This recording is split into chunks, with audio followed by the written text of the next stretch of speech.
మీరు యూట్యూబ్లో ఉపేంద్ర గారి సినిమాలు చూసి అవి మీకు నచ్చితే ఈ సినిమా పక్కా మీకు నచ్చుతుంది. అవి ఎలా ఉంటుందో ఇది ఎలా ఉంటుంది, ఇంకొంచెం డోస్ ఎక్కువే ఉంటుంది ఇవి. And mainly cinema plot, story, ఇవన్నీ యాక్టింగ్ ఇవన్నీ పక్కన పెట్టేస్తే ఓ 2 విషయాల గురించి మాట్లాడాలండి.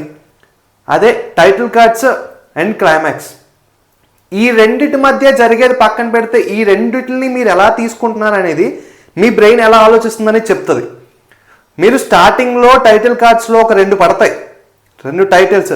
ఆ 2 చదివిన తర్వాత మీరు థియేటర్లో ఉంటారా పోతారా అనేదే మీరు ఏంటి అనేది మీకు చెప్తుంది. అండ్ క్లైమాక్స్, నేను స్టార్టింగ్లో రివ్యూ చెప్పను అన్నాను చూడండి. అది యాక్చువల్ రివ్యూ చెప్పను కాదు, నేను రివ్యూ చెప్పాలి అంటే ఇంకొకసారి చూడాలి.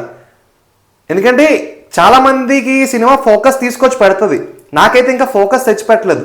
సో ఆ ఫోకస్ నాకు ఎందుకు రాలేదని నాకు తెలియాలి, నేను తెలుసుకోవాలనుకుంటున్నా.